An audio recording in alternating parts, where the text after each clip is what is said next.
Okay, good evening, ladies and gentlemen. Welcome to the DC meeting. For the benefit of members of the public watching or participating in this meeting, I would like to explain who everyone is. My name is Councillor Tony Durrant and I'm the chair of this committee. To my right are the councillors who will be making the decisions on the applications on this evening's agenda. To my immediate right and left are the officers who will be presenting the applications and providing advice to the committee. The Development Control Committee is a regulatory committee and not a political meeting. The committee will be considering the published papers and examining the evidence brought before us tonight and will make decisions based upon planning reasons. We are guided by national and local planning policy and guidance. At the appropriate time, I will invite speakers to contribute to the meeting in the order set out on the update paper. May I ask all speakers, including visiting members, to speak clearly and to keep the points made on the application to material reasons only. No further dialogue between members of the committee and speakers will be permitted once questioning is finished. All speakers will be reminded of their permitted speaking time and will be advised when they have 1 minute remaining. May I also ask committee members to avoid repetition and to keep any comments on each planning application to a maximum of 4 minutes. This evening we have 5 applications and 6 for a tree matter. I'd like to think we could finish by 9, but we're in the lap of the discussions. I understand that planning can be emotive and I ask that everyone remains polite and professional throughout this meeting. Thank you. Item 1, apologies for absence. We have apologies from Councillor Gaskell and he is subbed by Councillor Ganesh. Thank you. Declarations of interest. We've got 2. Councillor Watts first. You've got your hand up there. I just need to declare an interest in the Bow Farm. My son works for Metis Homes. So I'll be leaving on that one. Yeah. Chair, I'm declaring an interest in the last item this evening, the tree preservation order at Three Corner Plantation. I don't believe that I will be in conflict with the application, as the matter that I was concerned with had to do with the fencing of the land and a statement that I've made recently in that regard. I don't see this as being relevant to the trees themselves, so I don't intend to absent myself from the discussions. That's okay? Yeah, he's taken the first. That's right. Okay, good. Okay, are there any urgent matters? Not aware of any. Minutes from the meeting held on the 6th of August. I will move from the chair to approve the accuracy of those minutes. All those in favour? Yep, it's unanimous. Well, I can't. But. Okay. Item 5, which is the applications on the agenda. I will just remind you of the process. The officer will introduce the application and I will remind members that when they are questioning, please stick to factual questions and ask the question first without preamble or context. Ask the question. Thank you very much. We'll move to item 1 and the officer will introduce. Thank you, Chair. So item 1 seeks outline planning permission for the construction of 50 dwellings with all matters reserved except for access at Bowbrook Farm in Bramley. The proposal includes the construction of a new access onto Vine Road along with highways improvements which include the priority carriageway narrowing arrangement adjacent to Honey Farm, the provision of a 1.5 metre to 2 metre wide pedestrian footway. Pedestrian crossing facilities are also proposed at the junction of Vine Road and Silchester Road. All highways improvement works are recommended to be subject to a legal agreement, and in addition, condition 26 of the recommendations secures further details of the improvements and their provision prior to the occupation of the development. By way of update, we have now received comments from the Parks and Open Spaces Officer, and these are summarised in the update paper. The update paper also sets out a few points of clarification following the site viewing panel on Friday the 5th of September. In summary, it is confirmed that the proposed pedestrian footway would vary in width from 1.5 metres to 2 metres, noting that it is 2 metres for the majority of its length. The proposed pedestrian crossing on Silchester Road is not proposed to be a controlled crossing. Pedestrian visibility displays at that crossing have been determined by traffic speed survey data. All proposed highway improvements are confirmed to fall within the adopted highway boundary, and submitted drawings have been based on topographical surveys and on-site measurements. Additional plans illustrating the extent of road speeds, noting where it changes from 60 miles per hour to 30, the extent of the highway boundary, and the existing carriageway widths have also been added to the visualiser. And lastly, whilst a matter for later consideration, some illustrative visuals from the submitted design and access statement have also been included to show a demonstration of the applicant's intentions for the site. The application is recommended for approval, subject to legal agreement and the conditions listed within the main agenda. Thank you. Thank you. Okay, we have one speaker from Bramley Parish Council, which is Councillor Bell. If you would like to come forward. I think you know the rules by now, but you have pressed the right hand button and you have 4 minutes once you're settled.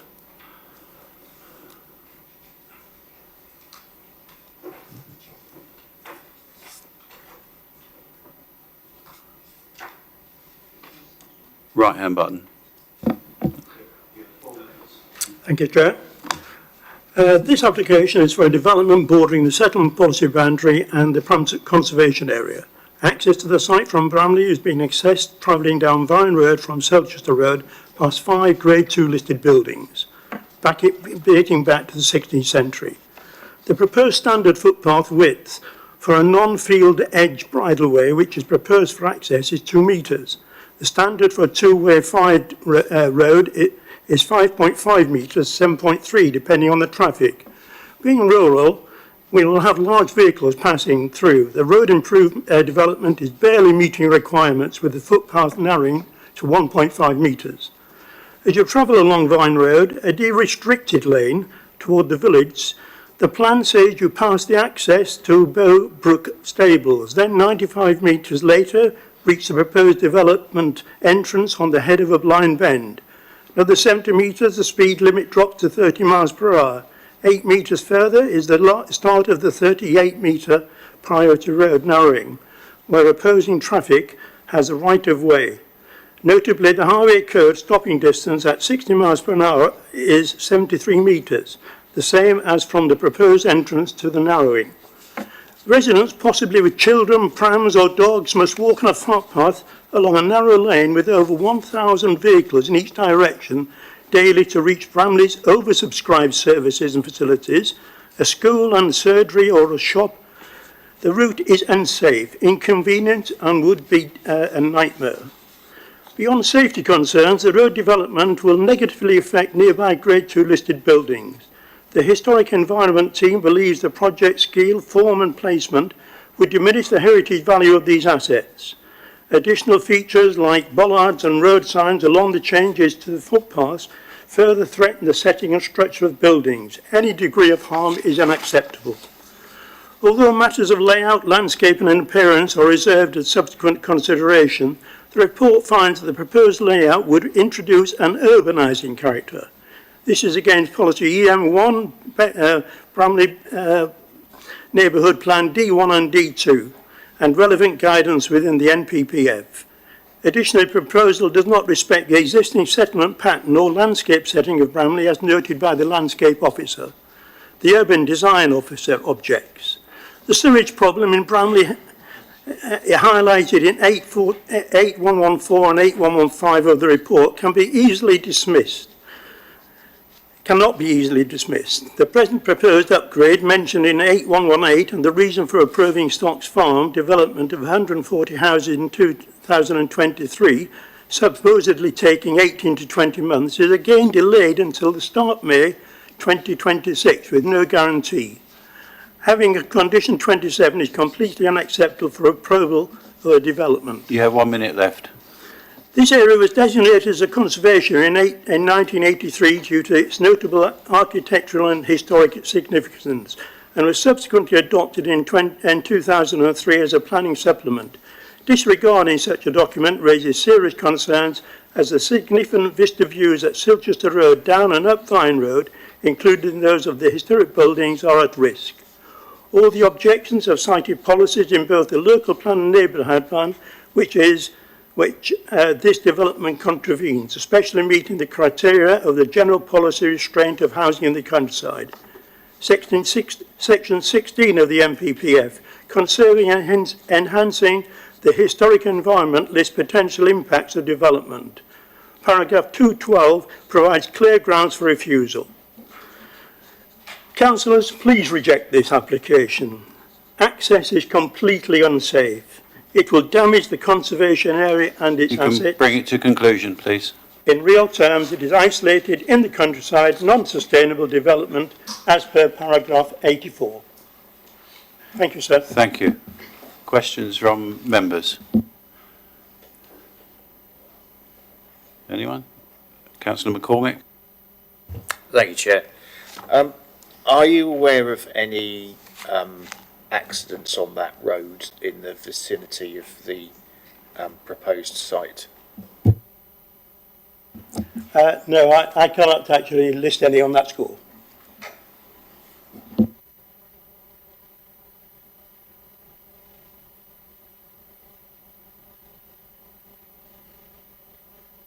No further questions.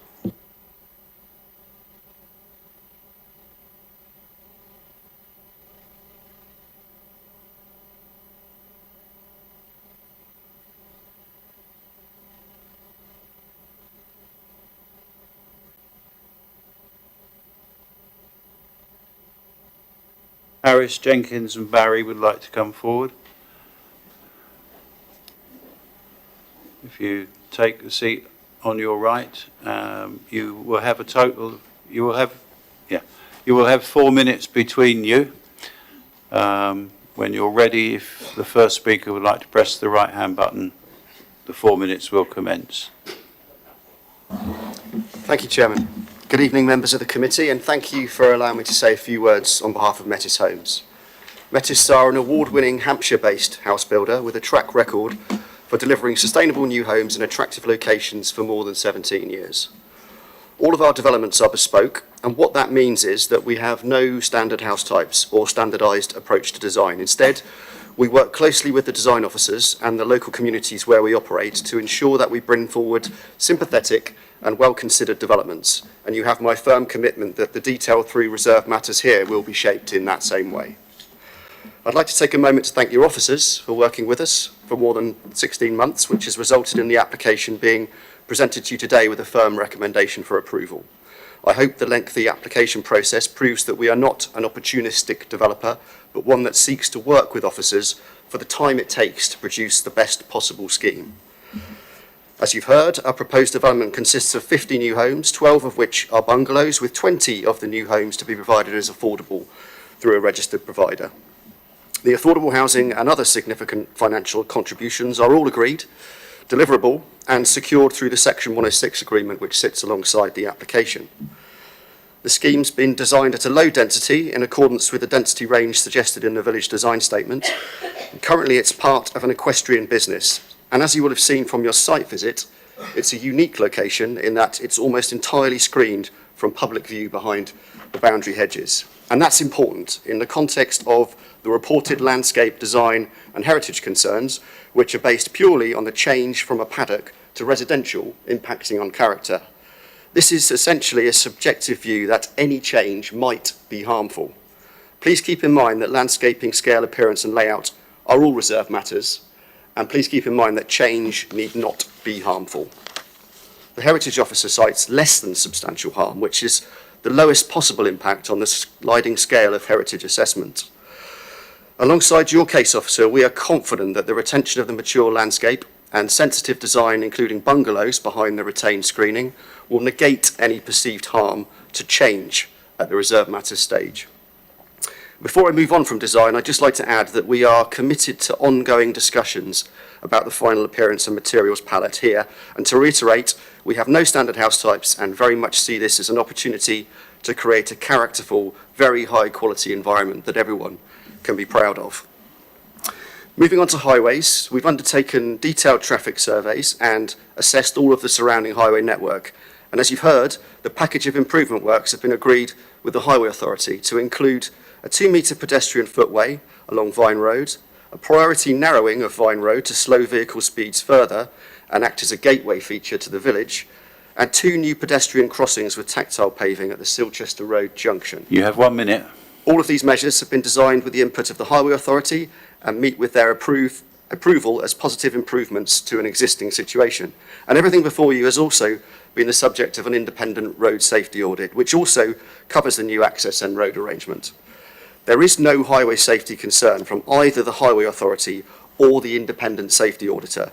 But if you have any questions around the new access or associated improvement works, then I'm pleased to confirm that our project engineer is here this evening and will be happy to help answer those. Our submission meets all the tests of policy. You have a well-considered outline application before you from a locally based award-winning house builder with no technical objections and a firm recommendation for approval. I'd respectfully request that you vote in line with your officer's advice, and as I say, would be happy to assist in answering questions. Thank you. Thank you. Spot on time. Thank you. Councillors, questions? Yep. Councillor Miller, Councillor McCormick, Councillor Bound. Thank you, Chairman. You heard, unless I misheard you, you said there were 2 new pedestrian crossings. We've only been given advice that there is 1. Could you elaborate, please?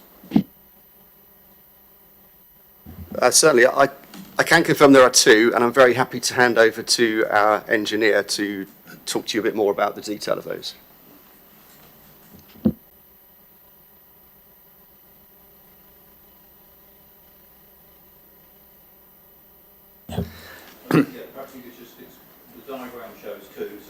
Yeah, that diagram is perfect. Explain where they are. Question, Thank you.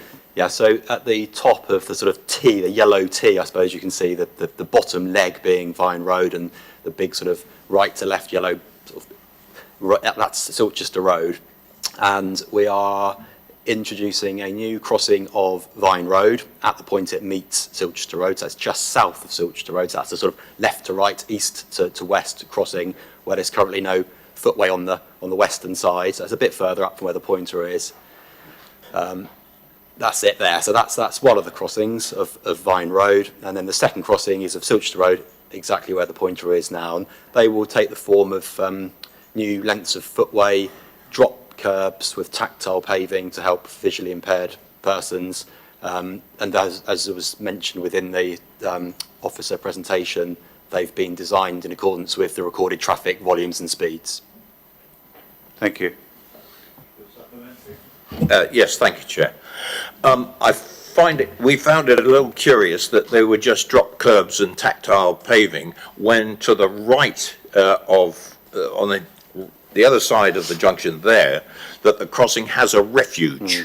Now, if you're talking about in aid of visually impaired people crossing with this tactile crossing, and that's another debate, not having a refuge, I'm very surprised because people who have visual impairment need all the help they can get. Was that never considered? Okay, sorry, you closed on your question, yeah. Can you repeat your question? Just the question. The question, I said it, was it never considered to have a refuge? That's how I finished. Yeah, thank you.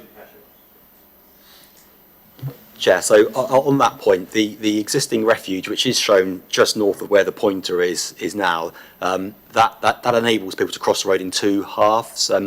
That's an existing feature. It's been there for a good many years.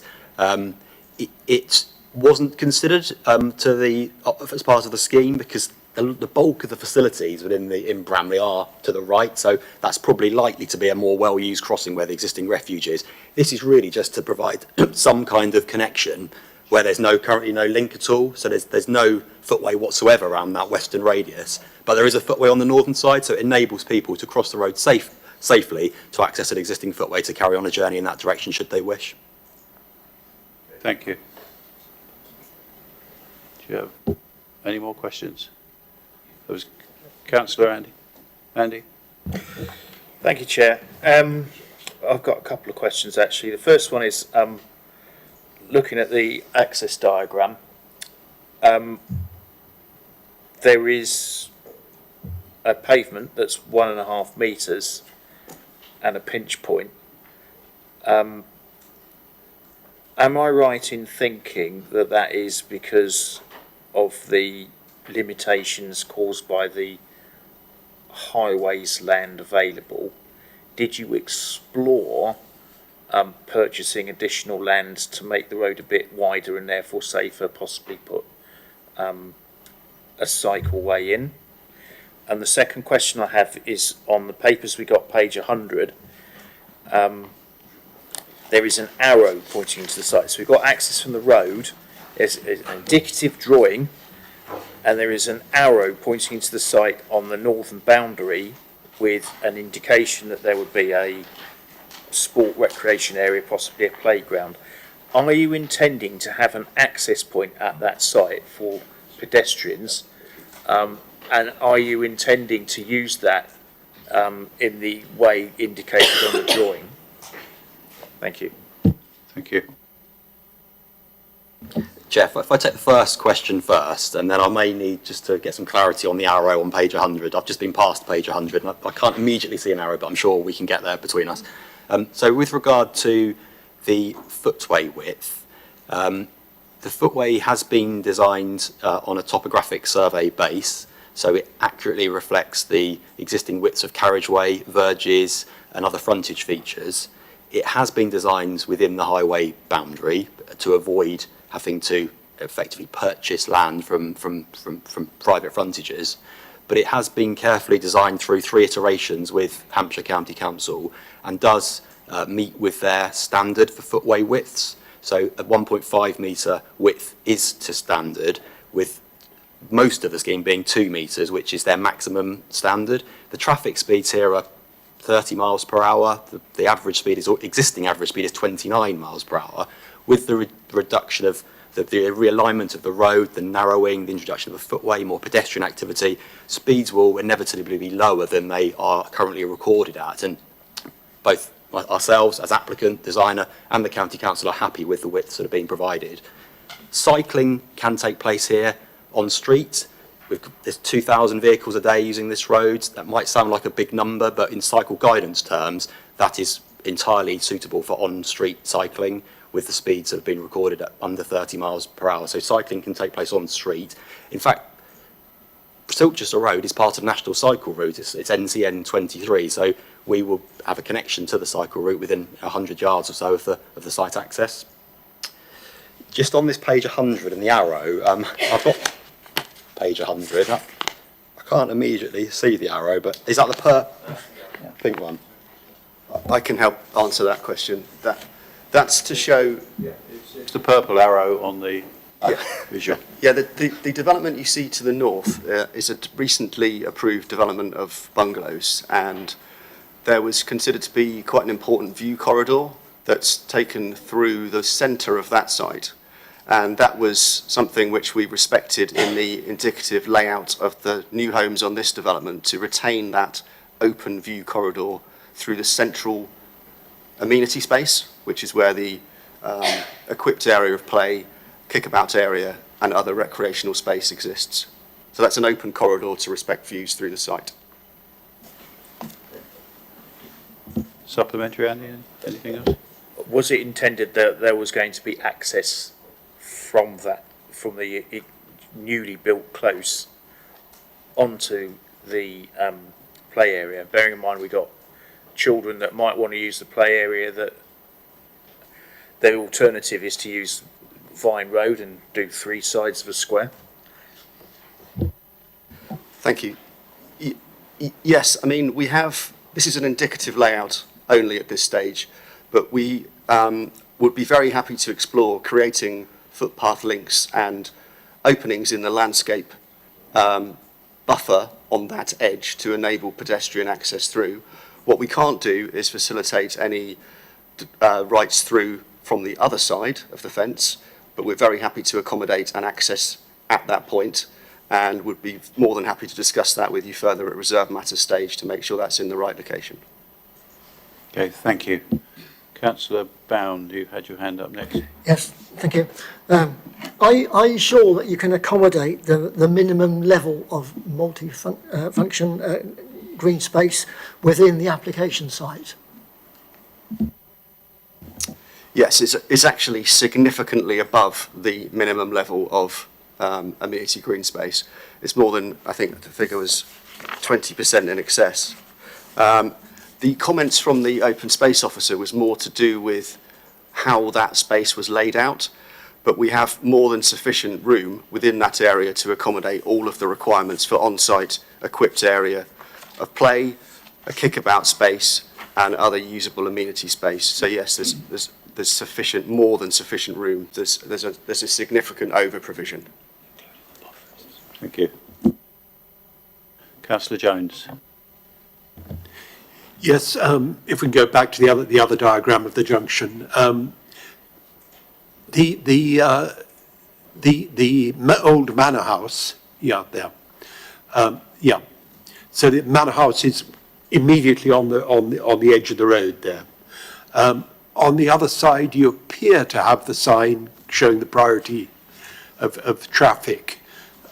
What are the dimensions of any build-out? I assume that's built onto the existing carriageway.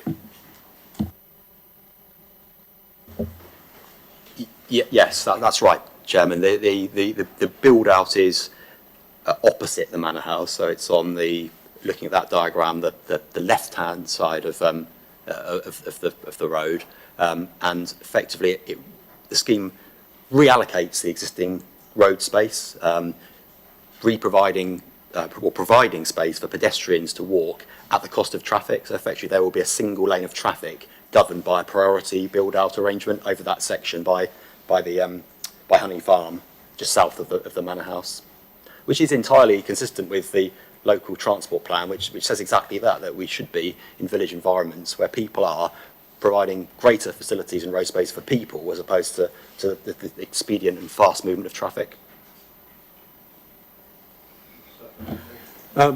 When we were viewing the site, we saw an agricultural spray go through. Can I assume there will be room between that build-out and the manor house so that that listed building isn't damaged by vehicles like that? Yes, that's apologies, Chair. That is a very good point, and something which was raised by the county council as part of the negotiation of this scheme. There is agricultural traffic within the area, and the 3.7 metre width was specified by them to ensure that there was sufficient width for such vehicles to continue to use Vine Road. The narrowing is created effectively on the opposite side of the road, so the curb line outside the manor house would be retained, so we're not bringing the traffic closer to the building. It's effectively using the space on the other side of the road to provide the footway. Okay. Councillor Ganesh, Councillor Court. Thank you, Chair. So, in your original or initial pitch, you mentioned you were a builder sympathetic to the locality and the surroundings and the area when consider building. A portion of the application falls under the conservation area, and it's very close proximity to some of the heritage assets. So how sympathetic were you when considering this application about the heritage assets close by? Thank you, Chair. Well, this is an outline application mainly because we wanted to focus on the principle of development and the important highways arrangements that you've been discussing this evening. We are very much focused on design, have developed numerous schemes in conservation areas, and are prolific in the South Downs National Park, having done a dozen developments over the last 5 years within that authority. So we have a very good feel for how engagement with key stakeholders, the community and the design officers at the local authority are a very important part of a design-led process to ensure that everything comes forward is of high quality and respects its surroundings. I think that if you were to want any further evidence of our approach, then by all means have a look on our website, because it's very much our ethos. That is what we base our USP on. So hope that gives you confidence that we can deliver this properly and will respect everything locally, including the conservation area. You have a supplementary? No, thank you, Chair. Okay. No, thank you, Chair. I've just had the question answered.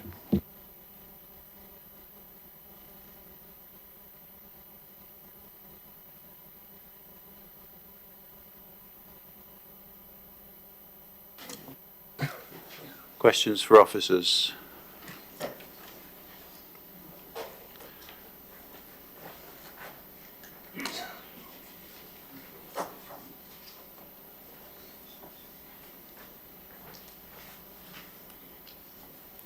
Okay, thank you. Questions for officers? Councillor Miller? Thank you, Chair. In the update paper, they're not numbered, the paragraphs, but it's on the second page under officers' comments. It's the small paragraph before the two quotations at the bottom of the page. A plan has also been provided, I assume, by the applicant, which indicates the speed limits along Vine Road, illustrating the location of the change from 60 to 30. Am I to understand that that is when you passed, on the way into Bramley, so northbound on Vine Road, that is after the entrance to the site, the proposed site entrance? That's correct. So we have provided the plan on the visualiser for you. So the highway that's shaded in blue is subject to 30 mile per hour limit. The red shading is 60. You can just see the proposed access halfway along the red shading on the left hand side. When we were on site, I think everybody agreed and it was inferred that that speed limit was going to be extended past the entrance for no other reason but protection from people going in and out of that. And by the way, we just heard from the applicant that he's quite happy for cyclists to come in and out onto the road into a 60 mile an hour zone, technically.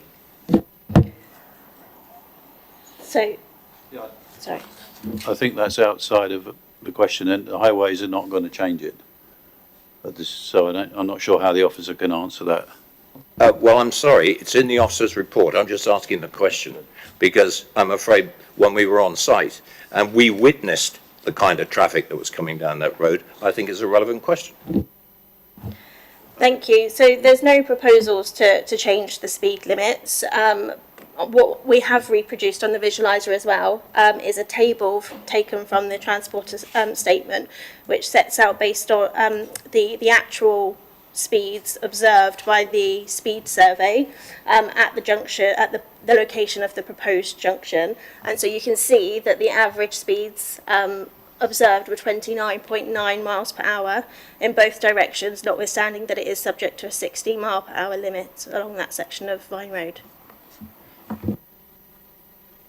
And just to add to that, that's obviously in the existing conditions, not with the alterations that are being made, including the pinch point, etc., which obviously will have an impact as well.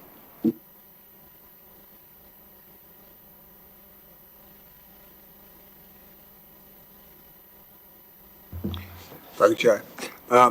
That road, which we're talking about at the moment, is also used by very large farm traffic. Has this been taken into account? Yes, it has been taken into account by Hampshire County Council, and we've also got some tracking and sweat path analysis of vehicles using that with the proposed improvements as well, which were also subject to consultation with Hampshire. Yeah. The reduction in the carriageway width caused by the introduction of a footpath it's not clear in here how wide the carriageway will be after that at its minimum. Can you advise? That's all.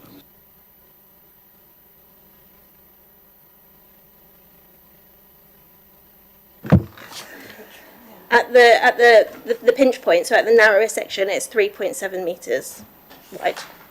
3.7 metres wide.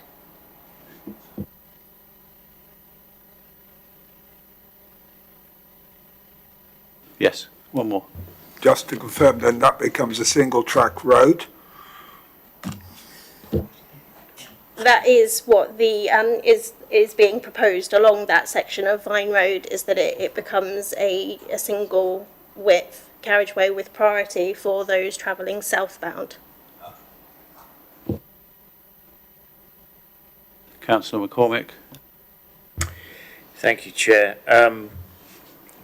I have a question on the updates where we've got speed surveys commissioned along Silchester Road, the road going east-west at the top of the T. Whereabouts does the speed limit change on Silchester Road from a 60 to a 30?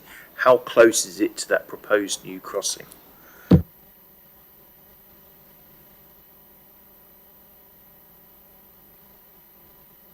I don't think we have that information to hand. I think that the information in relation to the speed survey there was in relation to the visibility displays required for the pedestrian crossing.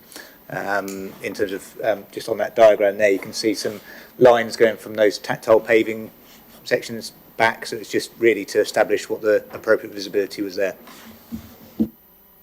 Yeah, From thank you. I'm sorry, happy from about the personal knowledge, visibility, Andy, but- from personal knowledge, the 30 is, it starts being 30 to the west of that site.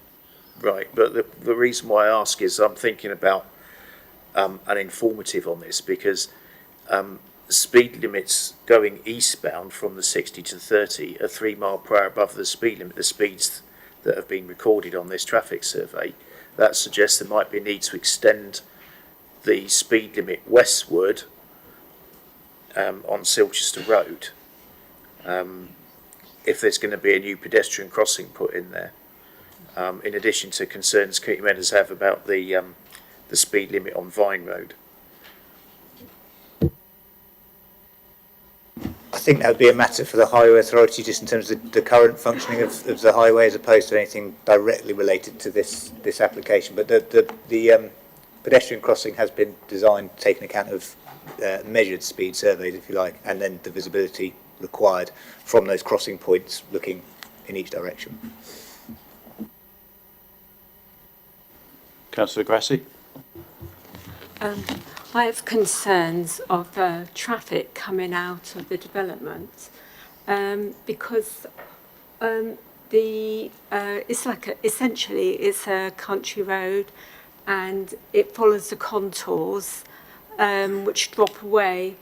It's going to be extremely hard for people to be able to see Can we get to on the the question to left-hand the officers, side. please? But my question is, what can be done to make that safer as people come out of the development?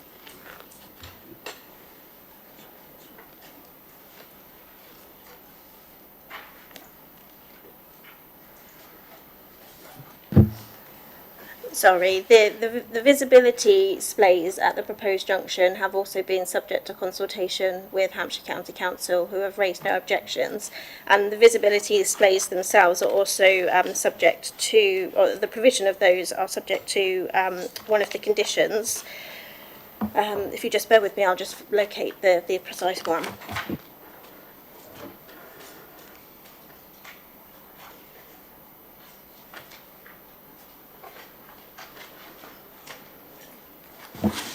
Condition 25.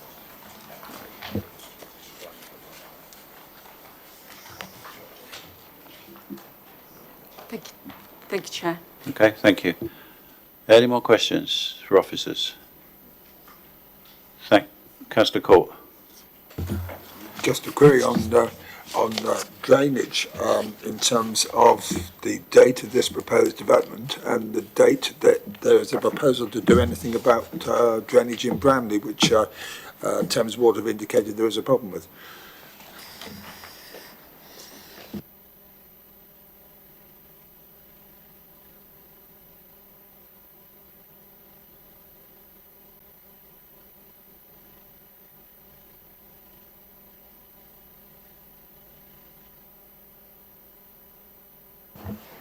Thank you. So there is a recommended condition, it's condition 27 of the main agenda, and that condition allows for, in the event that we haven't received notification from Thames Water that the network upgrades have been carried out, then a infrastructure phasing plan would need to be provided by the applicant to ensure that the sewage issues wouldn't be exacerbated and that the development doesn't outpace the infrastructure upgrades that are required. Okay. Questions for officers? Councillor Jones. Again, when we visited the site, the 30-mile-an-hour speed limit signs, which might even be in that photograph, were hidden in the hedge. Are we convinced that the footpath can be created without the need to cut that hedge, or at least remove that hedge? So some of the hedge would need to be cut back to provide the footway and also the forward visibility of those using the footway, but that it is only to the extent of them being cut back. The majority of the hedgerow would be maintained, and notwithstanding that, landscaping is also a matter reserved for later consideration, so there would also be opportunities to enhance any boundary hedging where it was required at that stage as well. Will we have a condition to enforce that? Because I think we've two views of this section of the road from either direction, and in neither of them can you see the 30-mile-an-hour speed limit.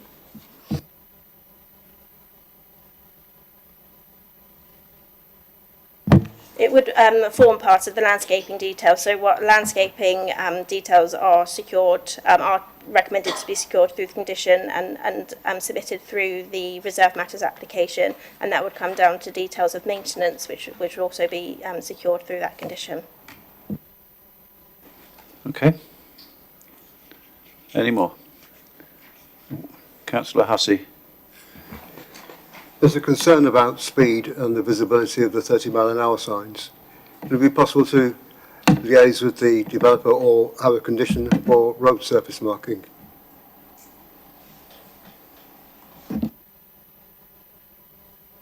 So the access proposals, if we just go back to those, are in full in terms of this application. So I think in practice what would happen is the cutting back of the hedge would expose the 30 mile an hour in any case.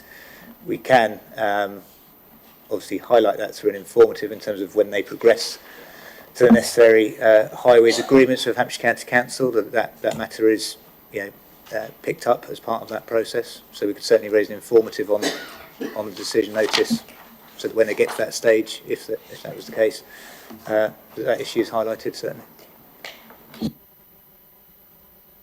Okay. One more hand went up there, I saw. Councillor McCormick, last one. Will there be a Section 278 agreement as part of this scheme, or the detailed application that follows from it? Yes, there would be, in order to complete the highways improvements works. Okay. Councillor Ganesh. So the same question I had for the applicant. I'm unable to see any sort of conditions to sort of mitigate the risk for the adjacent heritage that probably might be under threat, not just flooding.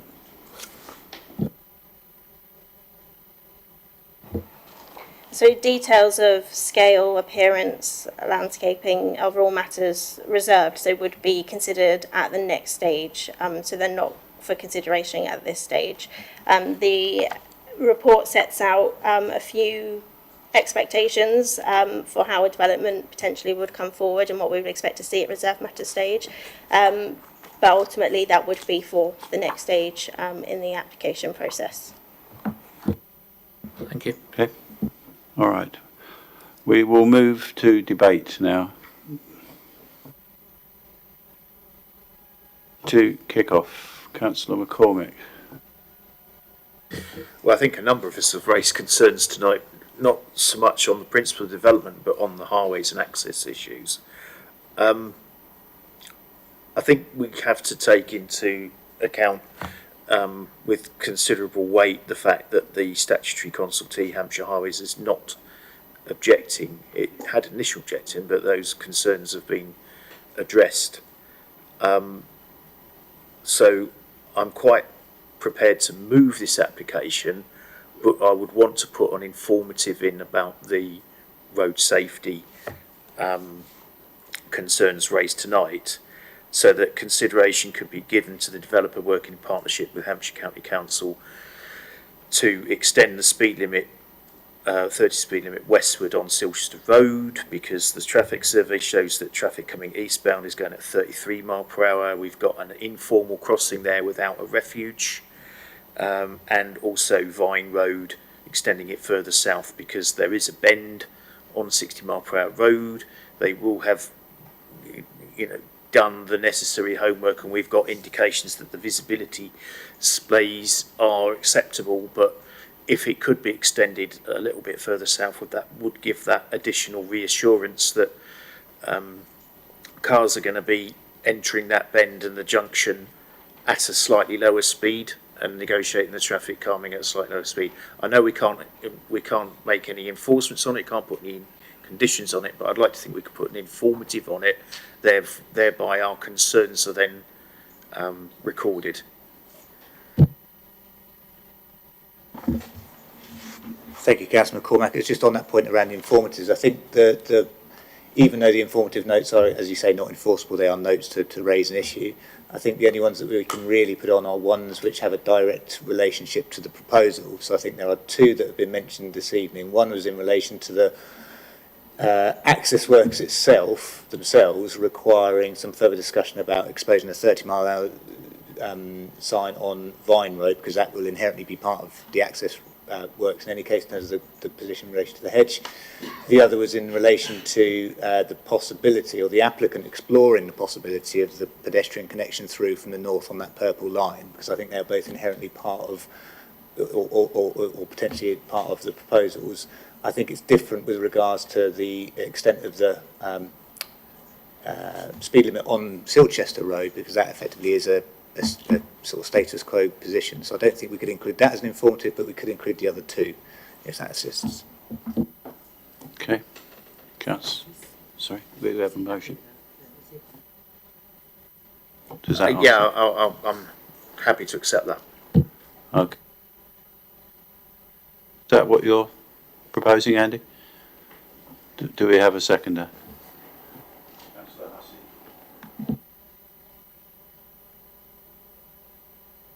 That's what we are doing. That's the process. I don't. Oh, okay. Okay. All right. Okay. Yeah, you can contribute. Sorry, my mistake. Thank you, Chairman. Yeah, I'll echo everything that Councillor McCormack's just said, and certainly support the provision of an informative along the lines that Mike has just suggested. But I just have a very uneasy feeling, having done the site visit and watching the traffic. We can look at all the traffic studies in the world. When we actually viewed traffic, they weren't doing 30 miles an hour, I can assure you. I did express a little bit of concern at the after viewing panel meeting about the lack of a cycle access from the access of this development up to Silchester Road. And I'm bringing it up because the applicant did, and he mentions there's a national cycle route on Silchester Road, which I was not aware of. And so the comments that I made on site, the comments I made informally outside this formal committee, still stand, because the provision of a pedestrian access from the entrance to the application site up to Silchester Road should have a dual cycle pedestrian access.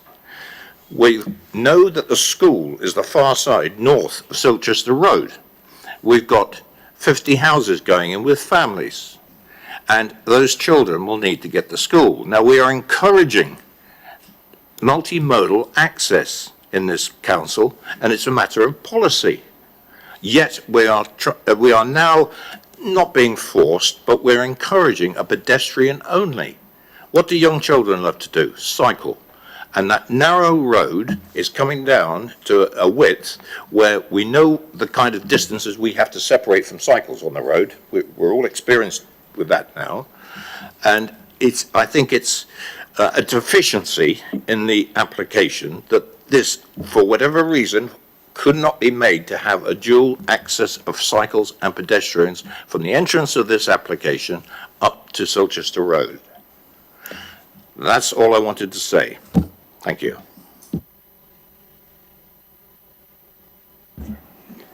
Yeah, I'm glad to go back to the chart that was shown, which showed average speeds of 30 miles an hour. What it also showed was the 85 percentiles were about 35.5 miles per hour. And that is not high. That means literally 15% of people are going higher than 35.5 miles an hour.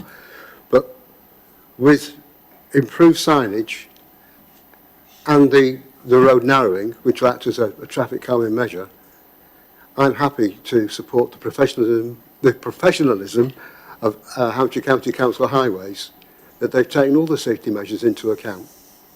But I would like them to take note of the informative as suggested by Councillor Cartney. So happy to support the application and wait for the vote. Thank you. I've just taken some advice. There are some other issues that I'd like to raise. I'll give Councillor Jones. Thank you, Chair. It is basically to reinforce Councillor Miller's point. Basically, as I say, the manor house is absolutely adjacent to the road, so cyclists will be forced to be keeping well clear of that. In that narrow section, obviously there will be space for cyclists to be on the opposite side of the road. So really the area where there would be any need to adapt that to allow cyclists as well as pedestrians is relatively small. And I think it would be a significant improvement to the safety of that if that were made possible. Okay, thank you. I just had a couple of comments to throw in on other matters than the access. I think we have to accept that the experts have said no objection. We've got to take that into account. My concerns hinge around the impact on the character of that part of Bramley. It is very close to the conservation area. The appeal that went through for the 12 bungalows that will be the north of this site, the inspector did take note that it was important to have that open view, that widened out. What this development is doing is continuing the tunnel, which to me is a concern, particularly as that's probably our last remaining southern view in Bramley. So that impact on that whole conservation area is a concern to me. And I think the officers do say that it partly touches the settlement policy boundary, which it does in the northwestern edge, about just over probably a third of the site touches the settlement policy boundary. So the bulk of this development is outside of the settlement policy boundary, which does concern me. I think I had one other comment, if I can find it. No, that's okay.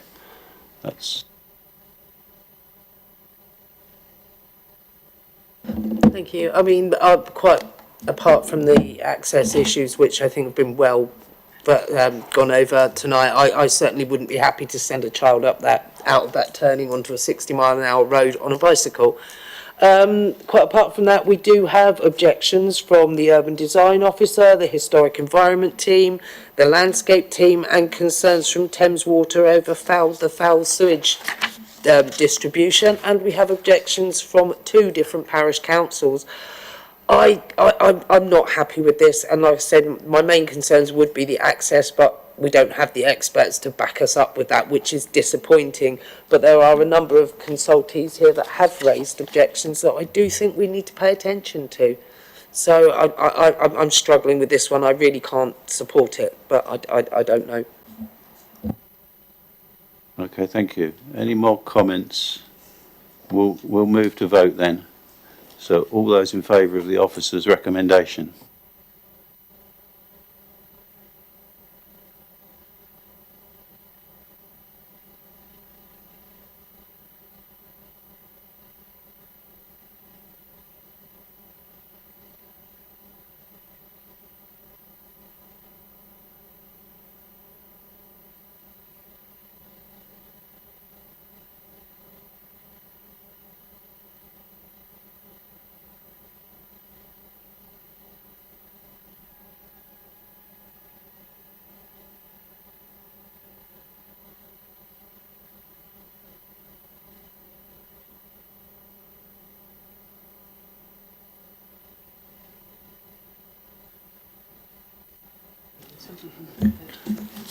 Yeah, yeah.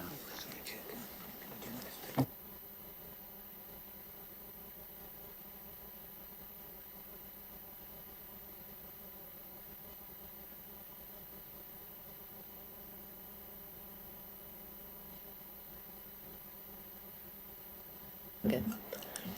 Those who voted against that motion, presumably one of you would want to make some sort of proposal, because we can't have an application undetermined unless you think there is some extra information that you need and you're looking for a deferral.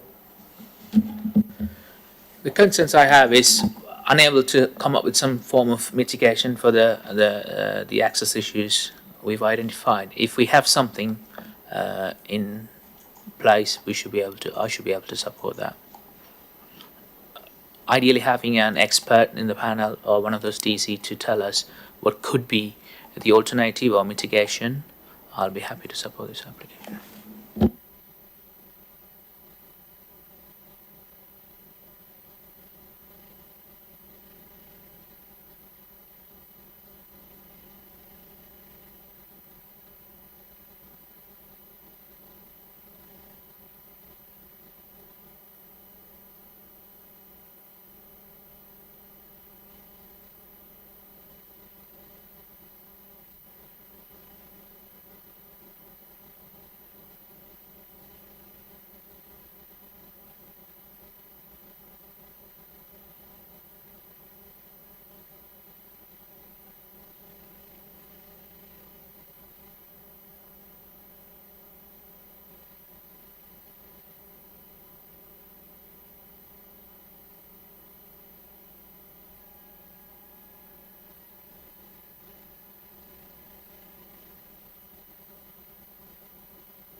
Councillor Ganesh, can I just understand a little bit further in terms of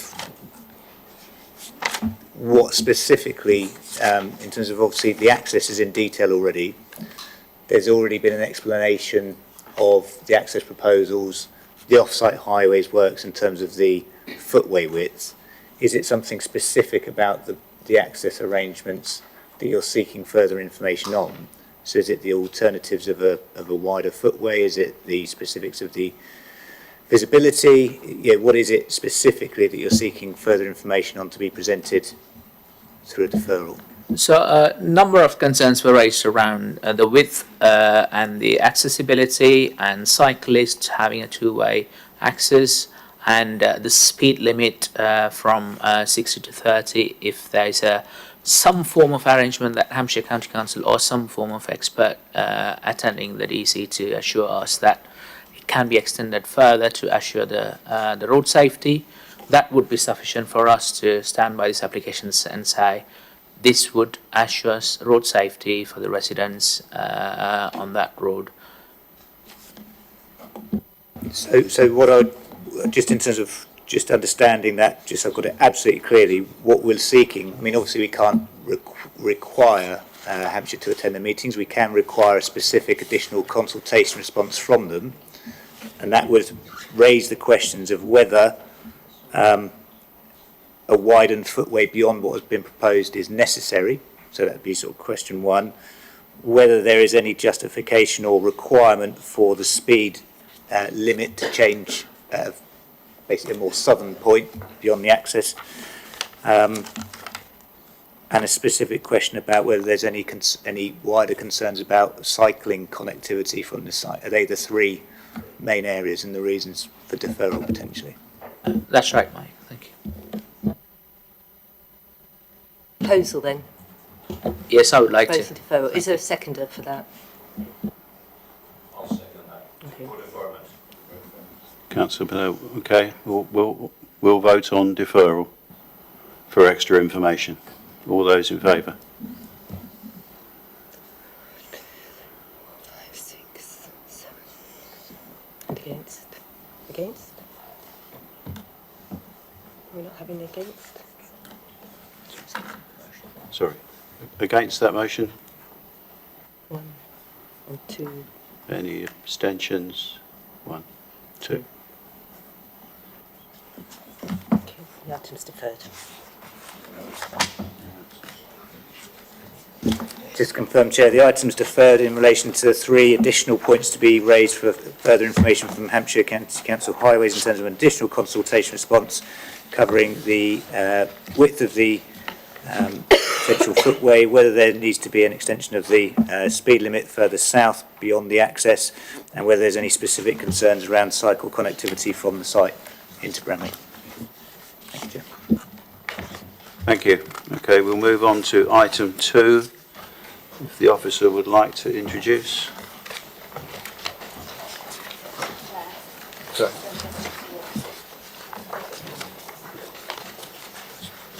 Never going to get back in there, This is going to be item 2.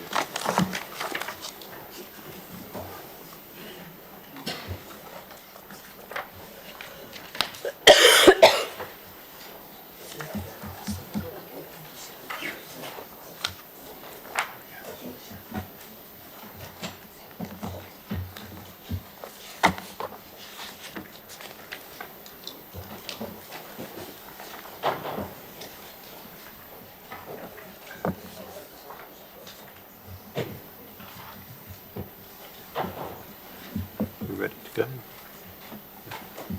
Yeah. Thank you, Chair. Item 2 is an application for the erection of 4 residential dwellings in the form of a terrace. It was originally submitted as an application for 6 units, but has been reduced down to 4. There's nothing on the update, and the officer's recommendation is for approval. Right. Thank you. We have one objector, Emily Brown. No? You're the right one, aren't you? 2. That's what it says, that's what I've got. Yeah. Okay. Then in support we have Aaron Hennick. Excuse me if I got that wrong. If you take a seat, press the right hand button, you'll have 4 minutes, and I'll give you a call at 1 minute.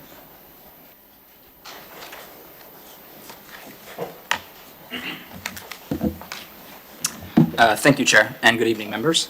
My name is Aaron Henneke, and I am the agent speaking on behalf of the applicant in support of the application.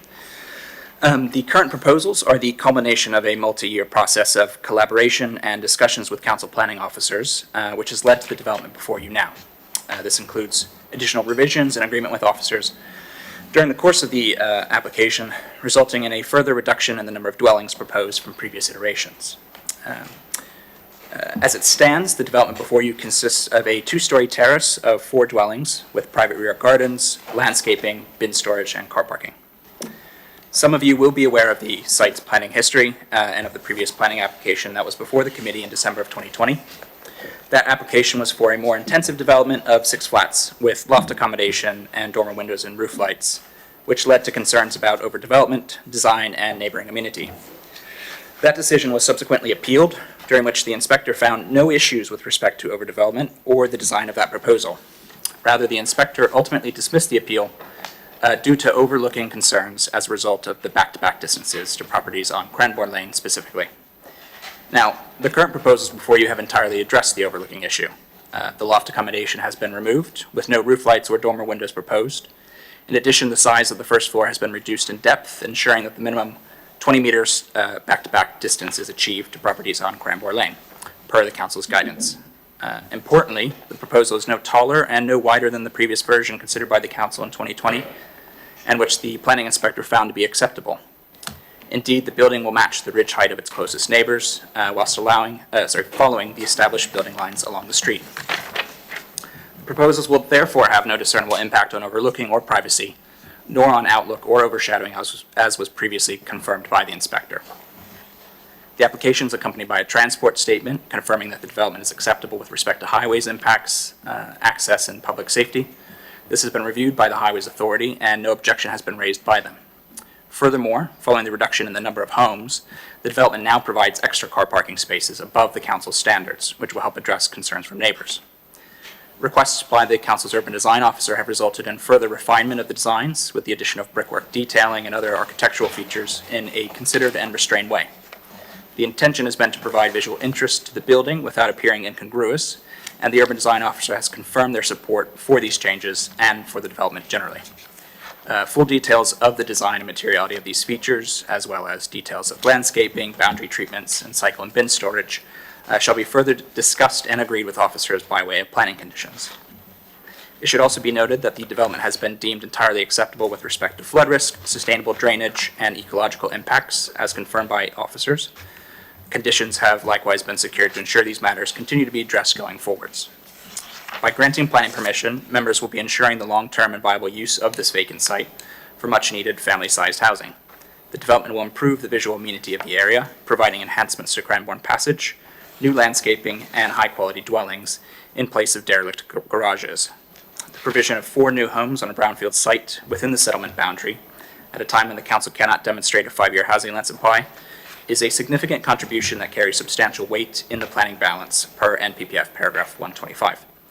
Indeed, as confirmed by officers, the development will provide a multitude of economic, environmental, and social benefits and is thus entirely acceptable in balance.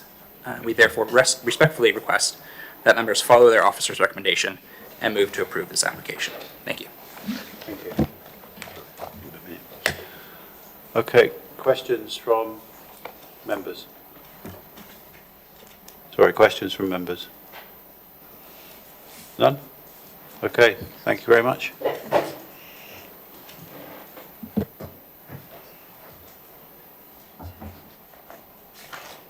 Questions for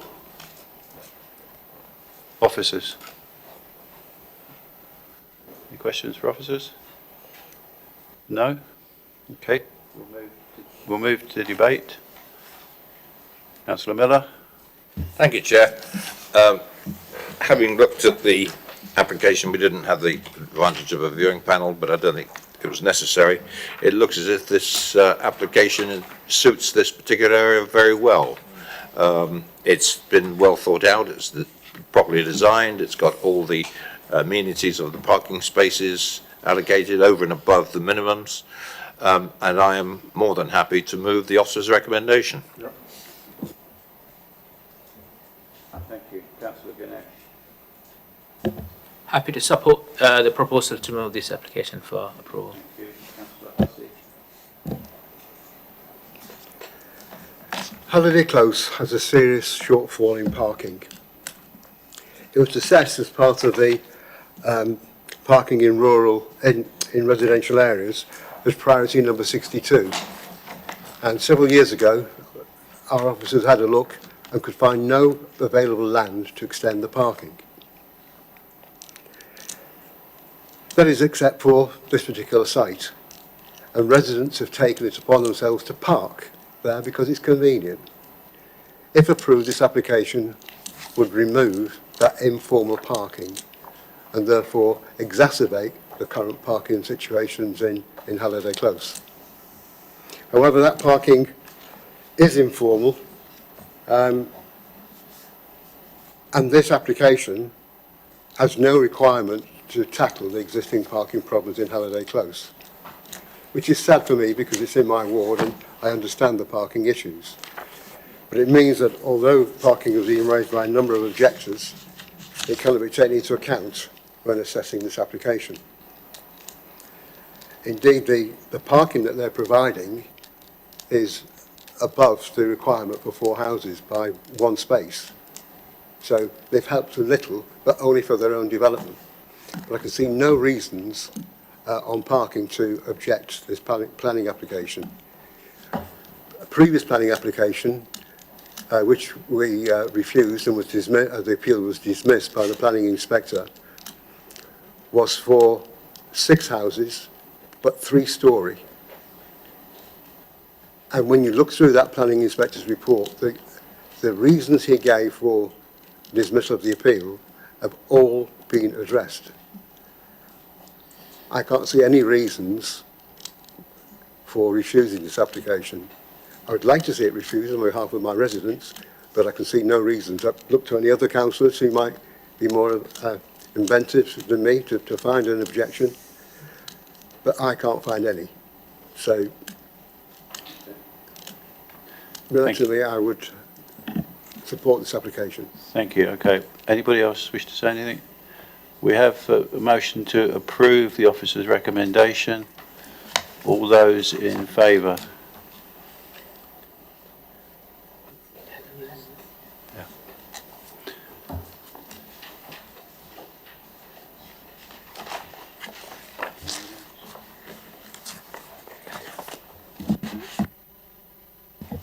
Thank you, Chair. The application is approved subject to the conditions in the agenda paper.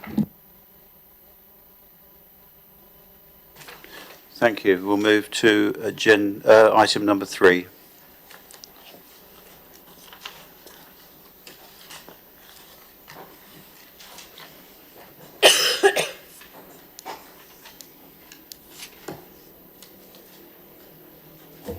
Thank you, Chair. Item number 3 is for the construction of 2 livestock buildings, silage clamp, straw building and workshop and associated farmyard building.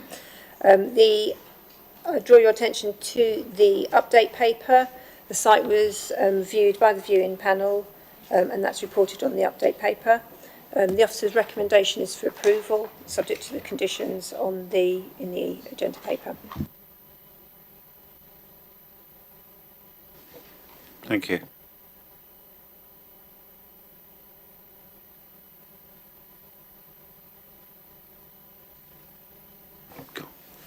Right, we have 3 speakers in total. 1 objector, Mr. Giles Remnant. If you would like to come forward, take a seat on your right-hand side. When you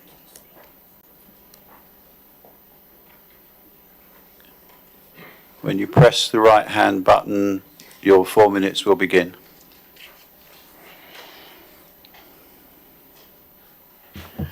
Good evening.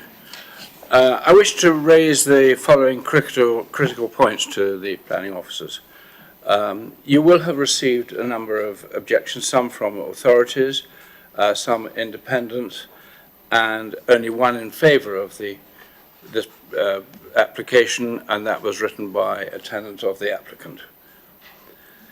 We believe not enough consideration has been given to the threat of effluent and wastewater from the proposed cattle and sheep shed or the silage grab, which will naturally flow downhill from an unlined waste pit into the watercourse below, known as the River Lyde. This watercourse then surfaces some 300 metres downstream, opposite the residences at Polecat Corner. And it eventually then flows into the River Loddon. In addition, has the panel given any consideration to the heavy rain or sudden downpours that do regularly occur nowadays, which will fill the waste pit to overflowing, then create the inevitable pollution of water of the watercourse? Great emphasis has been publicised on pollution and environmental damage to our local chalk streams and rivers. The applicant already has a cattle facility at his other farm, which is polluting watercourses. I am told that he has been advised by the Environmental Agency to move his cattle elsewhere, hence this application, which is simply transferring the same problem from one facility to another. Our residence lies approximately 500 metres east of the proposed building. Given that the prevailing wind normally blows from the west to the east, little consideration has been given to our residences in respect of the inevitable smell and noise from the cattle and sheep. We'd also like to point out that we're in full support of the Tunworth Parish Council to move the this proposed cattle sheep shed buildings to elsewhere on the applicant's property. There was a site visit and there was an alternative suggested site where the building could be put, but it didn't happen. Ladies and gentlemen, I hope that you can take our objections into consideration. Thank you. Thank you very much. Questions from members, please? Any? None at all? Okay, thank you very much. If you'd like to retake your seat. And we have in support of the application, Stephen Fidget.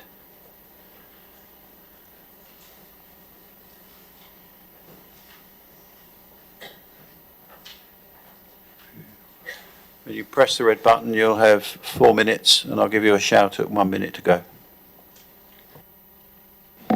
Chairman, members, thank you for considering this application. This is about securing more sustainable farming practices on an existing working farm, bringing regenerative farming to over 1,000 acres of arable farmland, mixed woodland and pasture.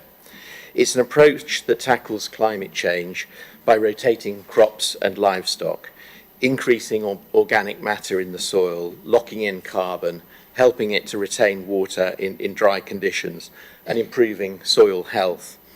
It supports greater diversity of natural organisms and wildlife and supports the historic landscape within the estate. It's not just about food production, vital though that is. Food security in the UK is on the edge and is a national priority. Investing in farming is key. This application supports that change and provides a secure environment and proper welfare for the livestock. The application has been carefully designed. This is the lowest point on the farm, well outside the designated heritage asset of Hackwood itself. No developments without impact, but you'll have seen from the site visit, those that visited, it's visually contained. It's remote from the residential uses and separate from the heritage assets. The land rises, I think one of the points raised on the site visit was the degree to which the land rose. It's plus 10 metres from the base of the yard to Hackwood Lane and plus 15 metres to the edge of Hackwood Park, which is the woodland that you saw on the ridge line. So all of the buildings will be below the level of the natural rise in the land, and that ignores the 10-metre high trees that form part of that woodland. We understand the points raised by neighbours, and we've worked positively with officers to ensure that there are no adverse amenity or other impacts. A properly managed and well-designed yard such as this doesn't give rise to odour or unacceptable noise impacts. A deep bedding system is used within the cattle barns, and that's what they've been designed for. There's a completely separate system for surface water, the rainfall that falls on the building roofs and is collected and goes to the settlement pond that then recharges the groundwater naturally. It doesn't come into contact with pollutants, but it is protected for safety by a trap silt and an oil interceptor. There's a separate system that contains any runoff from the silage, which goes to a lined storage tank, which is then used for spreading on the farm as part of the organic matter to support soil health. And that's strictly regulated by DEFRA in these conditions. It all meets modern environmental standards and protects water. You have quality. 1 minute left. Farming is having a hard time, everyone realises that, and this represents much needed investment in low carbon approach to farming that seeks to reintroduce farm health to the soil. We'd welcome your support. Thank you. If you'd like to stay there in case there's members from questions from members. Members, any questions? Councillor Jones. Just one concern, having lived with the anaerobic digester, which also spreads stuff onto their land. Are you happy that the months of the year when you can spread, when there isn't a crop or anything, will not prevent you from, well, exceed the capacity of that tank? Yes, indeed. The tank is designed, under regulations to hold significantly more liquid than is anticipated in any given year, and it's double lined. So aside from any seasonality or changing climate conditions, which does affect things, we're very confident, and the Environment Agency wouldn't permit anything that failed to have those safeguards. Thank you. Supplementary? No? Anyone else for questions? Okay. Thank you very much. If you'd like to retake your seat. I have questions for officers, if there are any.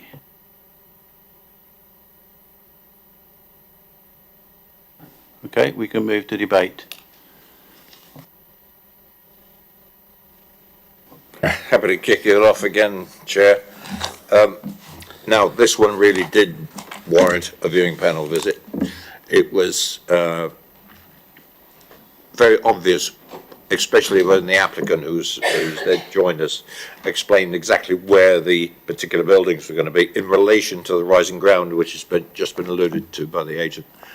And the profile of these buildings is not going to impact any of the current occupied buildings around the place, or be very little of it is seen by the adjacent road.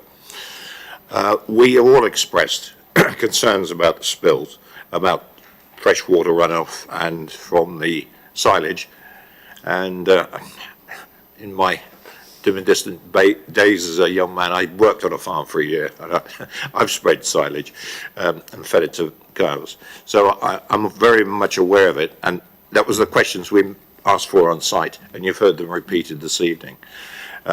Certainly any concerns I might have had before I got there were soon alluded, were put to bed, and I'm quite happy again, obviously if other councillors want to say anything more, but more than happy to propose officers' recommendations. Councillor Ganesh. Thank you, Chair. This development is basically introducing agricultural form of building into agricultural land. So I'm happy to support Councillor Miller's proposal to move this forward for approval. Okay, thank you. Anyone else have anything to say? Okay, we will move to vote. All those in favour of the recommendation?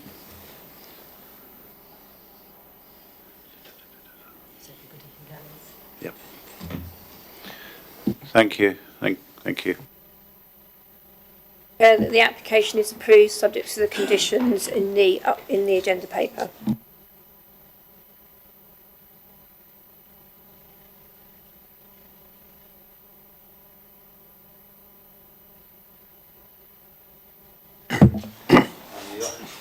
And the officer will introduce.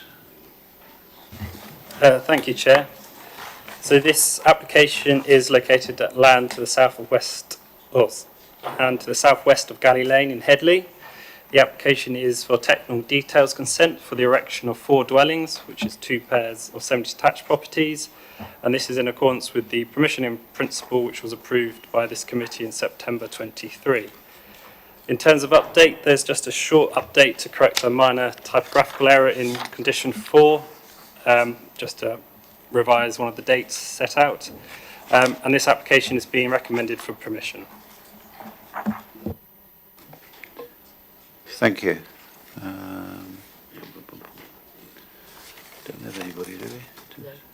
Right, there's no one to speak, so we can move to questions for officers. No questions for officers. We can move to debate.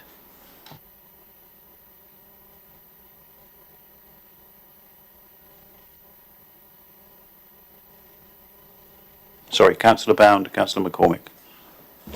Thank you, Chair.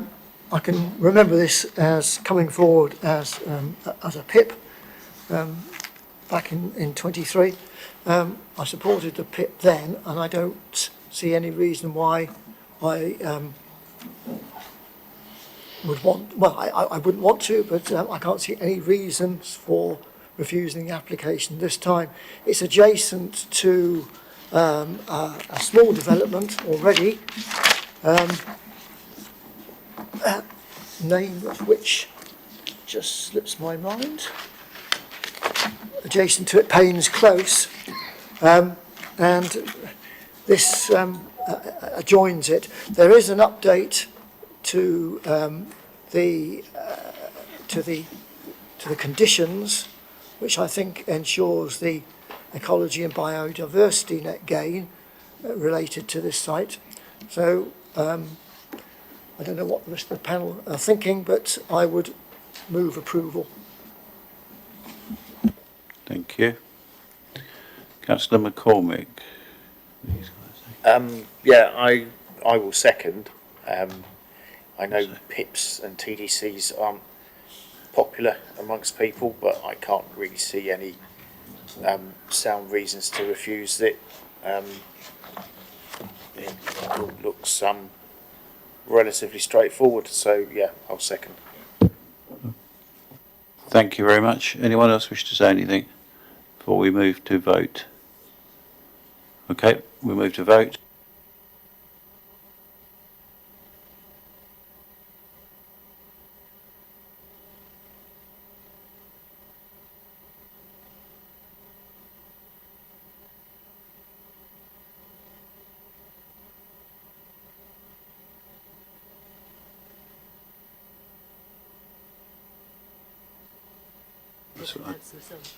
I had a double press, I'm sorry about that. So the application is approved subject to the conditions set out in the officer's report and the update on condition 4 in the update paper. Thank you. Okay, we can move to item 5, if the officer would like to introduce.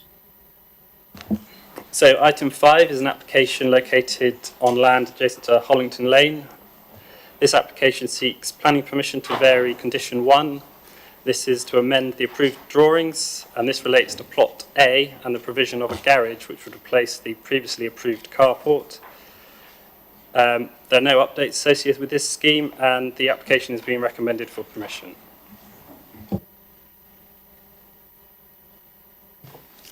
Thank you.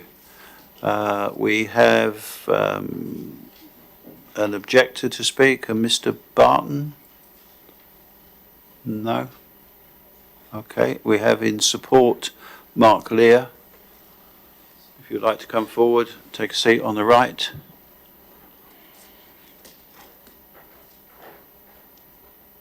When you press the right hand button, your 4 minutes will begin.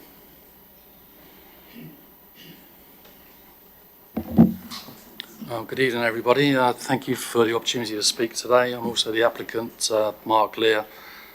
First of all, I'd like to thank Mr. Benjamin for the comprehensive and impartial assessment of my application. We do appreciate the time it takes.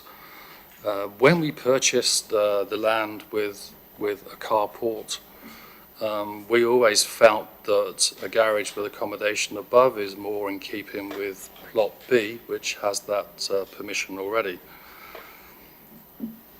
The footprint of the garage is exactly the same as the carport. It's 12 metres back from the road. The view is of mature beech trees, so it actually obscures the view of the garage proposed. It is an increase in height of 80 centimetres, but I don't consider that as substantial, which I think some of the objectors disagree with me. It's about 6 metres from the boundary of the nearest house, which is Hollington Corner. It's a further 15 metres from the house itself. It's at least 22 metres from any other house in nearby vicinity. There's no windows on the rear elevation for privacy. And we also decided to help objections by putting the stairs on the inside. So again, there is no privacy issues for someone climbing up the stairs overlooking someone else's garden.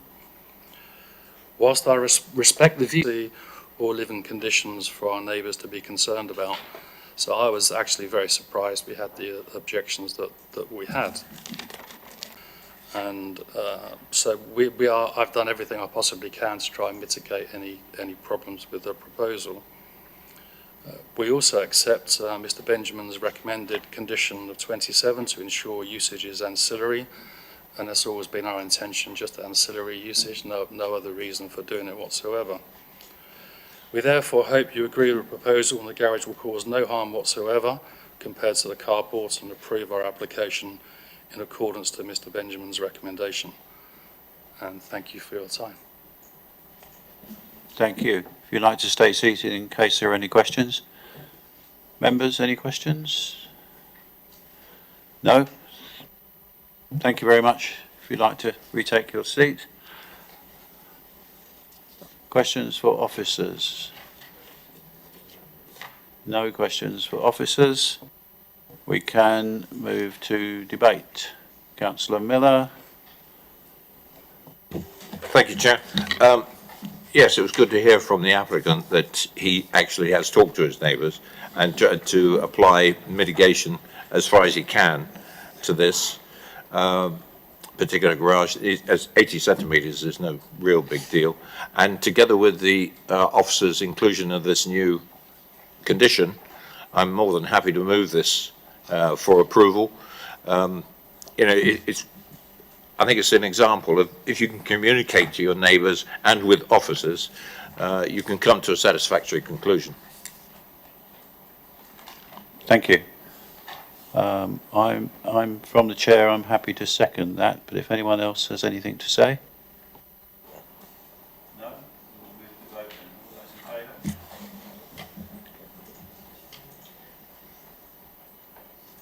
in favour? Thank you very much. To announce. The application is approved, subject to the conditions set out in the officer's report.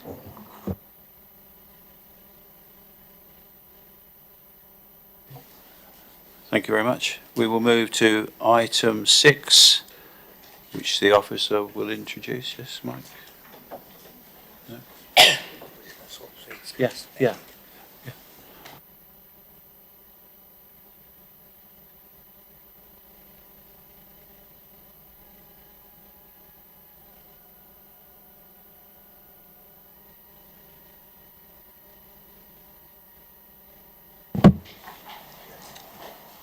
Thank you, Chair. The council has made TPO 0727 to protect a woodland at Three Corner Plantation, which lies to the east of Heath End Road and immediately south to the B3051 in Balkhurst. The TPO was requested by the Forestry Commission following a report of felling from Natural England, and was subsequently made due to ongoing felling activity and concerns that the landowner may seek to alter the land use and occupy the site due to the creation of a new access onto the B3051 and the introduction of a caravan onto the site. As an objection has been received from the landowner in response to the order, the TPO has been brought before the committee to determine whether it will be confirmed. The officer's recommendation is that the TPO be confirmed. Thank you. Thank you. I believe we have one speaker. James Brandon, if you would like to come forward. Sorry? Brandon James, terribly sorry. Bit of a spoonerism there. Please take a seat, and when you press the red button, you'll have 4 minutes. Right, chairs, members of the committee, thank you for allowing me the opportunity to speak today. This woodland is a place of history, of work and of heritage, and is now affected by the proposed blanket tree preservation order. From the outset, I want to make it absolutely clear I'm a law-abiding citizen, a homeowner, and in full-time employment with a local arms-length body. I have no intention of living on this land or creating a caravan encampment. The shepherd's hut currently on site is not a caravan or a traveller pitch. It is a traditional mobile shed on wheels in need of restoration, part of the woodland's working history.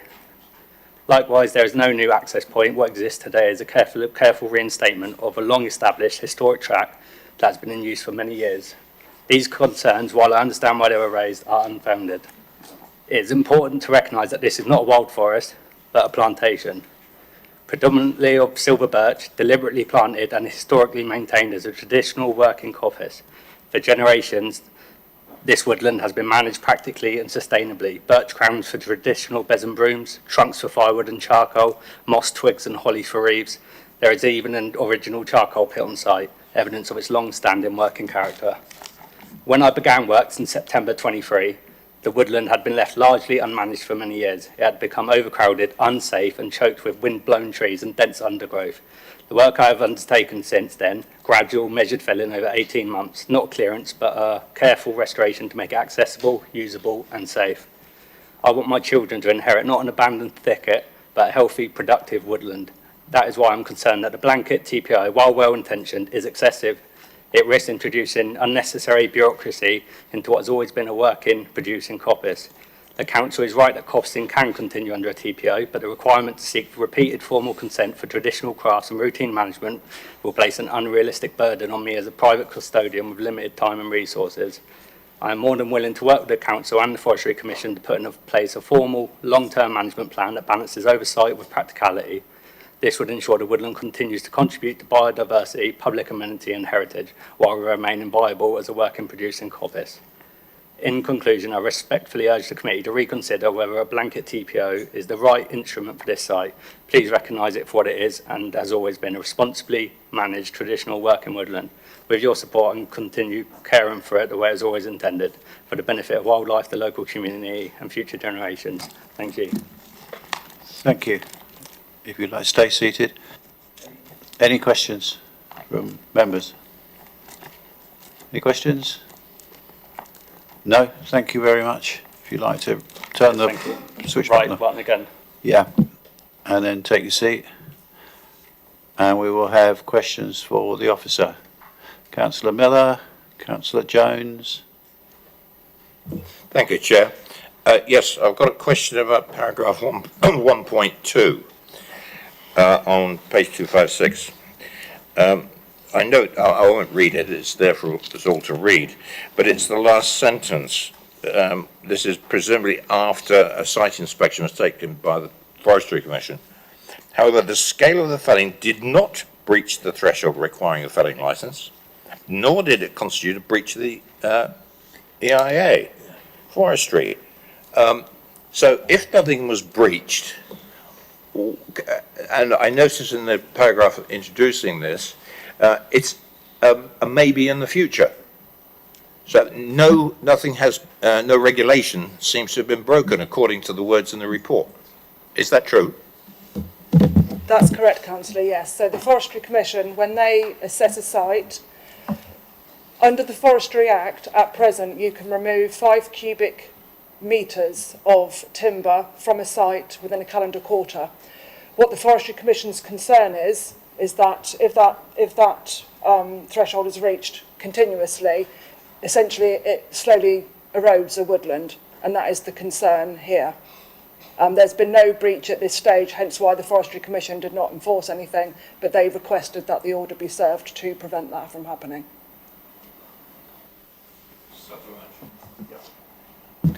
Okay, thank you for that. In these circumstances, would the tree officers normally communicate with the applicant and come to an agreement about what can be felled without the imposition of a TPO? Not usually, no, because an applicant would not be required to seek any permission from us if there was no planning constraint as such. So if a felling licence was required, they would need consent from the Commission, and we would be consulted about that. If there's no planning constraint, as in if the trees are not within a conservation area or subject to a TPO, we would not be able to enforce or manage that in any way. it's not possible to do that without that planning constraint. And in this case, because the land was unregistered, the woodland is currently unregistered, there would have been no method of communication regardless. Our enforcement team had previously visited the site, which is how we were able to obtain those details. Thank you. Councillor Jones? Thank you, Chair. Yes, looking at these photographs, it looks as though at some stage in the future, some maintenance of those trees where they're adjacent to the highway will be required. Is there any problem with that if the TPO is applied? Absolutely not, no. And I've recently spoken to Mr. James regarding some works that have recently taken place, some crown lifting works. There are exemptions within the legislation, which means that statutory undertakers, if they directly instruct works, they are exempt from that permission anyway. They are just required to notify us. But regardless, any reasonable application to do any such work would not be refused anyway. This kind of work is lifting trees in accordance with highways regulations. That's absolutely standard. That's not something that we would object to anyway, but there are many exemptions. Very much the same as the removal of dead branches and so on. That's exempt from the regulations. It requires a notification only. It doesn't need to go through the application process. Okay. Supplementary now, you're okay? Anyone else? Okay. We can move to debate. Councillor Miller. Thank you, Chair.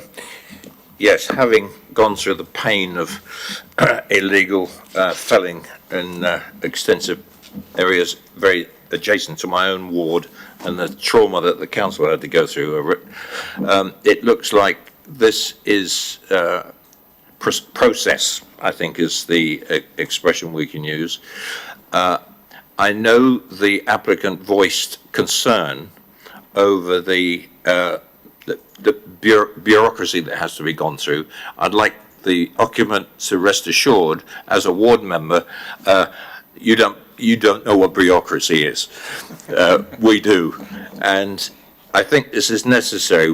We value our trees, whoever owns them, and this is a form of protection. I think you've heard from the tree officer, and I know she's spoken to the applicant, that there are things you can do to maintain your trees, and I think with this kind of communication established, I don't think you're going to have any problem about doing what you consider to be the right management of the trees, which is encouraging because there's an awful lot of areas of this borough where the trees are not managed, and they should be.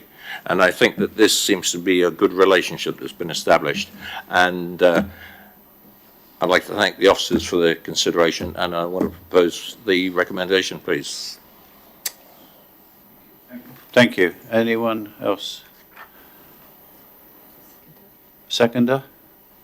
Councillor Court was his first hand up. Sorry, Angie.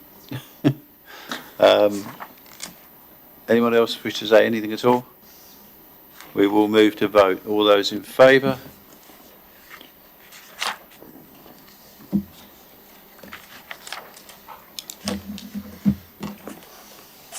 Thank you. The order is confirmed without modifications in accordance with the main report. Thank you. Yeah. Okay, we have one last item, agenda item 7, which is a summary of the appeal decisions, and I will hand over to... Thank you, Chair. This is the quarterly appeals report covering the period of May through to July 2025. All the summaries are set out in the Appendix B. The one matter that I would draw to members' attention, as I mentioned at the end of the post-viewing briefing on Friday, was that this committee often discusses the issue around isolation and the different case law that's been established around that. The first was in relation to the Braintree case, which you'll be familiar with, which is the whole concept of being physically close to other buildings. And that is one form of assessment of isolation. The other, which has come through the more recent Bramshill case, is in relation to access to facilities and services. And there are a number of appeal decisions, particularly the one on page 274 at 2 Townhouse Cottages, and at the bottom of that at west of Dean's Lane, and then over page on 276 the one at Brockwell Andwell Lane, and the one at the bottom at Twine Rose Cottage in Heather Lane up Nately, all of which were dismissed on the grounds of access to facilities being a key part of that definition of isolation. So where there's been that slight shift in terms of case law, there is evidence of that being supported at appeals when they are refused on those grounds. Thank you, Chair. Thank you. There being no other business, that closes the meeting for this evening. Thank you, everybody. The time is 8:15.